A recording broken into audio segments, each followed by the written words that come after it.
Hello mga kadiskarte, mas pinadali at hindi ka na mahihirapan magbalot-balot pa, tipid sa oras at tipid pa sa gastos. Subukan mo na itong bagong paraan ng pagluto ng siomai. Ang sarap niya mga Mars at pwede ito gawin pang negosyo. Paki-follow ang ating Facebook page for more madiskarte recipes. Para sa kompletong listahan ng ingredients na sa dulo ng ating video.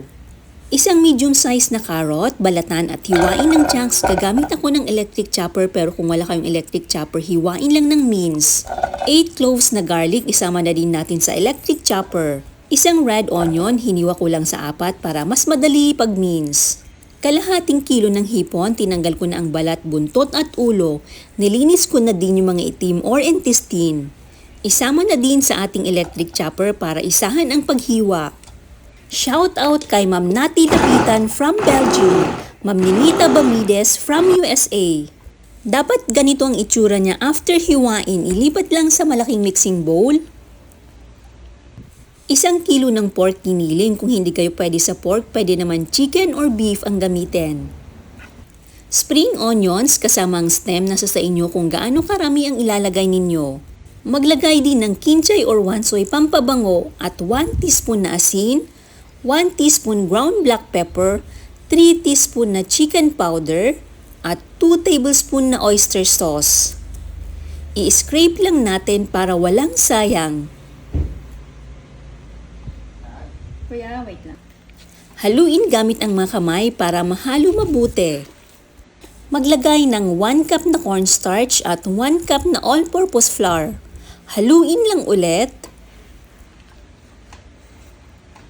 Maglagay ng ice water ng pakonti-konti lang kasama po yung yelo. Kayo po ang mag-a-adjust ng tubig base sa inyong flour absorption. Haluin lang ulit natin. After haluin, ganito ang magiging consistency niya. Maglagay ng sesame oil para mas mabango at hindi dry. Haluin lang ulit. I-set aside lang muna. Magpakulo ng tubig. Ilipat ang mixture sa piping bag. Gagamit din tayo ng barbecue stick, ganito lang po kahaba. Insert sa loob ng piping bag ang barbecue stick, mag-pipe out habang hinuhugot ang barbecue stick palabas.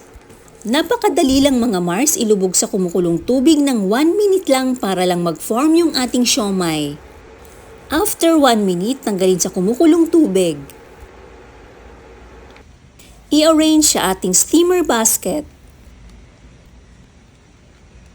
Siguraduhin na kumukulo ang tubig bago steam in low-medium heat ng 25 minutes pero depende ang cooking time po kung anong meat ang gagamitin ninyo. After 25 minutes, i-check. Serve with chili oil at toyo mansi. Napakasarap iulam, merienda or pulutan.